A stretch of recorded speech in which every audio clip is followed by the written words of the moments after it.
Welcome, YouTube. Let me check if I'm actually recording. I can see myself talk. That's awesome. YouTube pedal people. You and me and we all. It's been a while since my last video, but of course, if you're watching this, you're not watching them, chronologically, unless you're a fan of my channel, which is crazy. So, I'm back from China, and I have a lot of stuff to worked through many pedals, and even before I went to China, I got the new Mooer Spark pedals. And it's kind of like a love-hate relationship between me and the Spark pedals, because I think it's a really cool idea, and I think some things would still need some work. And I met with the nice people from Mooer in China, and we had 2 days of meetings, and we talked about a lot of things and developments and cool new things they're doing that I can't tell you about, and also the Spark pedals and some reservations I might be having. But you be the judge of that, and I will try to be as open and positive as I possibly can be. One thing I want to remind you of, and I always get asked, do I get paid for this? They could pay me $5,000 a month. This channel only works if I'm honest. So whether they pay me or not, and right now they give me pedals, so I want them to pay me, but hey, they give me, pedals, it doesn't matter. I love the people from Mooer. Their CEO, Coco, is the nicest woman, and I'm good friends with Jason now, the second in command. And don't ask me their last name, something Chinese. And hello, Sunny. She's really cute, and she's Coco's left hand. So they have a really cool team of people, and they invited me like a family. So it's a great relationship I have with them. None of this matters when it comes to showing you the quality and the sound of a pedal, because whether I'm friends with them or whether they give me free shit, it doesn't matter. Are the pedals good or are they not? This is what I have to show you, and that's what I owe you as my audience. So I will never ever say something is good if it's not, just because someone told me to tell you. That's a guarantee you get on my channel. So, we're looking at the Spark pedals. I think a cool idea. Mooer is always trying to be smaller. Well, technically, they're not really smaller. If you actually compare one of these Spark pedals with one of their normal pedals, the actual surface area is kind of the same. It's just a different shape. They're really thick, and they make a very sturdy impression. Very nice. The special thing is, there's only really a foot switch on top, so you can't ever hurt your knobs or change them by accident. It also means that the cables go all in on top, and you have to have your power plug, it would have to be straight. And also your cables can't really be angled, because if they're angled and go up, they're in front of the knobs. As you can see here, they would be in front of the knobs. So you need to make sure to use straight cables and a straight plug. It's a compromise you have to endure when you want to use a Spark pedal. It is nice if you only have a surface area on your pedal board free for something like this, and I will say this, I think they might be for the one of you who want a flanger or, another delay sound in addition to what you already have, and you have limited space. And it's kind of the set once and forget pedal, because there isn't a lot of possibility to actually adjust the sound. One thing I discovered, and I've got 9 of them, with these pedals is that that's the truth. It's kind of difficult to set it up when you don't see the controls top down, okay? Because you have to put your finger around the pedal like this, okay? Around the pedal, and you have to feel the sound, which isn't necessarily bad, because we depend on the setting of the knob when we go, okay, the knob is all the way up, so it has to sound good.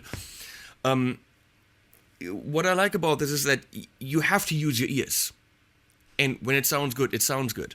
But I still find it difficult to find a setting that works, because you're kind of fiddling around with the knob. So it's a problem for someone who wants to continuously work on their sound. You can't set these up live anyway. So you go, put them on your board, set and forget, and if it's a sound you want, then this can be a pedal for you.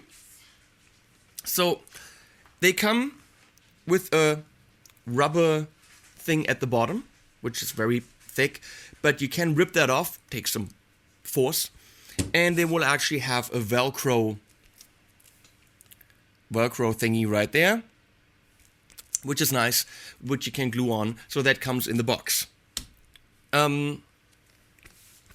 But let's look at, as always, at our setup, and then of course the Spark Flanger. I'm testing it with the the Spark Overdrive, which is, low gain overdrive, and the Spark analog sounding, but digital, analog sounding delay. And I have the flanger before everything. There's a, discussion. Do you want the flanger before you drive, or do you want it after you drive? Different kind of sounds. I'm gonna have it before the drive in this demo. I'm not gonna play around with tons of settings. That's, whatever. There will be a video where I'm comparing it because people asked for it. And is it a fair comparison? I don't know, but I'm comparing it with the $300 Strymon Orbit Flanger. And just to give you an idea of the complete opposite, the Joyo, or in this case Harley Benton, same thing, rebranded, classic flanger, which is like $30. So you can see, the top of the line, one of the best flangers on the market, and then bargain basement super cheap flanger compared to the Mooer. But that's another video. Right now we're looking at the Mooer and nothing else. Mooer, who knows? The other part of the setup is the what's the thing called? It's a PRS SC250, American-made, very nice guitar, which has a coil tap in the back, so I get decent, nice kind of spanky clean sounds. That's going into the Spark Flanger, the Spark Overdrive, the Spark Delay, and that's going into the Sir Badger 18, which is going into actually an Ignator cap down in the basement, which is mic'd with two microphones. It's an SM57 and a very inexpensive ribbon mic, and they get mixed together. They both run into the Universal Audio 4710D preamp, and that goes into a Fireface 800 through a light pipe into Cubase 7.5. That's all you need to know. So, which means here we got our clean sound, which is in the middle, and the back is tapped.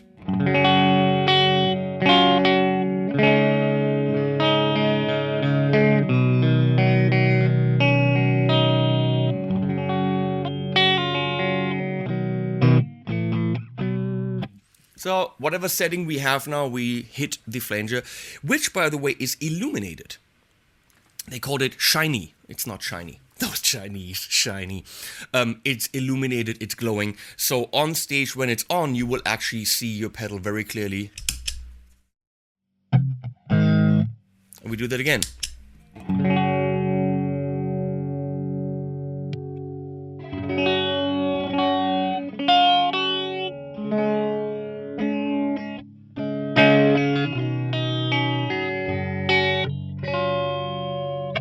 So, the controls we have are depth, manual, which I was like, what's manual? Well, the Strymon Orbit actually has the same parameter, but in their manual they explain it. So I will tell you what that is. And feedback and a speed knob. So 4 simple controls. And let's go to, well, what's a flanger? A flanger actually comes from, or flanger. Is it a flanger, a flanger? I will say both. Back in the days, they got the effect from 2 tape reels, spinning, pushing the tape through the machine, and they changed the speed through pushing on the tape reels and slowed them down, and the effect that happened was this effect. And the tape reel, the plastic around the tape, is called the flange. That's why it's called flanging, or flanging. It's not called a flange, it's a flange, so it should be a flanger. Whatever. Flanger. Flange. I don't know. So, the feedback will make the effect stronger, also sometimes called regeneration. The depth, a good question. Well, let's talk about what an LFO is. Low frequency oscillator. So something in a sine wave pattern will modulate, all the modulation pedals have LFOs, will modulate your sound. So the question is, this sine wave, how fat is it? Is it going woo, woo, woo, or is it going woo, woo, woo? Okay? So the depth of the sine wave is usually the depth control. The speed is, how fast is it? Is it going whoa, okay? So that will be slow, or I sound like a full retard. So that is the speed of the LFO, the low frequency oscillator, something that oscillates. Feedback, don't ask me what that actually does. I don't know. And then there's manual, which is supposed to pick a certain frequency? What's your frequency? A frequency range where the flanging happens. So if you want it only in the higher frequencies, you crank that up. If you want it in the lower frequencies, you scale that down. And I have to say, I don't hear too much of a difference there. Most of the settings, I don't hear flanging at all. So we'll see. We'll play around with this. Of course, it's hard for you to see the actual settings. There really is no way to film this. So I'm going to tell you what I'm doing. I'm going to get sweet all the way down. Feedback kind of, I'm trying this, kind of centered. Manual kind of centered. And depth up.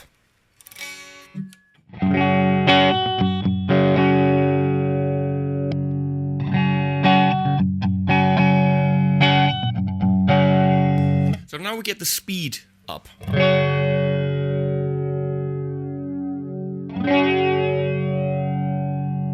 You heard the flanging intensified, but I didn't really hear the speed really go fast. That only happens when you crank it up all the way, when you really hear the speed come.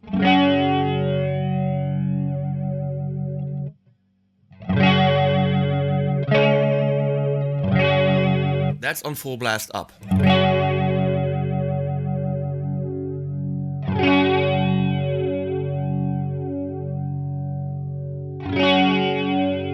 Let's get feedback up and down.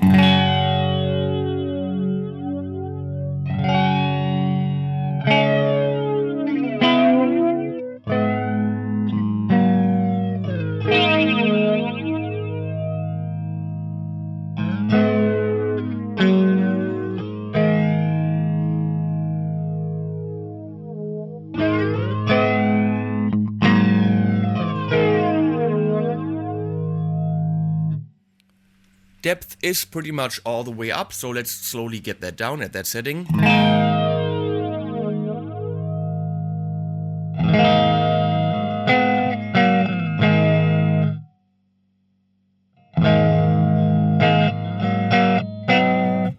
Almost no effect.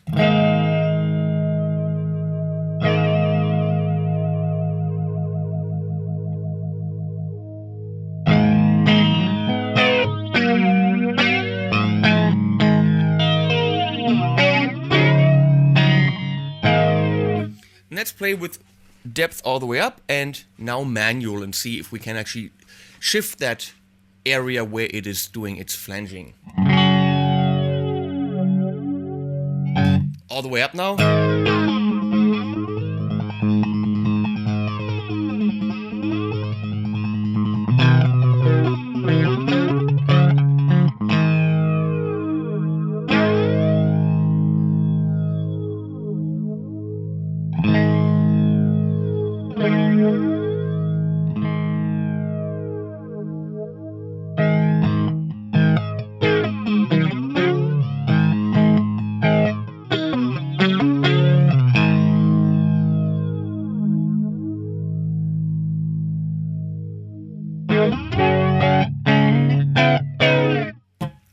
Okay, you be the judge of that. I'm gonna hit the overdrive and see what it does with a nice overdrive sound.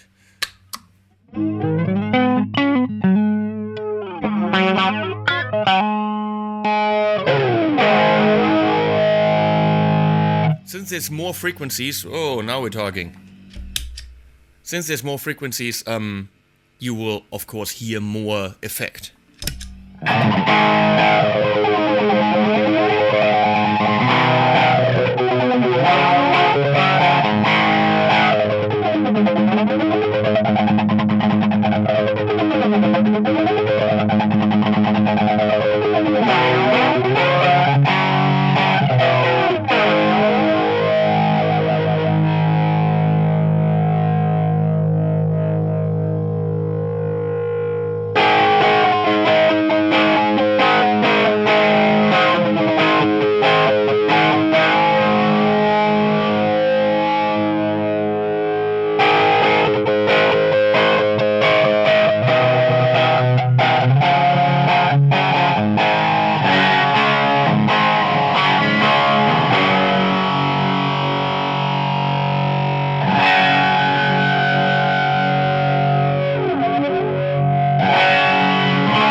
with some spark delay.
So there you have it, the Spark Flanger.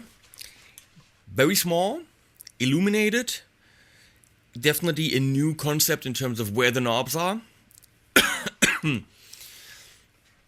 You decide. I feel personally that I'm having a hard time dialing in the sound. I mean, if you find something that you like, leave it. But I feel like I'm fishing. I don't really know what I'm doing. And I like to have control. I mean, I'm a sound designer. I studied this shit. And I feel like I want to know what knob to reach for, where to turn it, and then I get what I'm imagining in my head. First I hear it here, then the pedal's supposed to help me to get it out of my head. And this doesn't help me. Let's put it this way.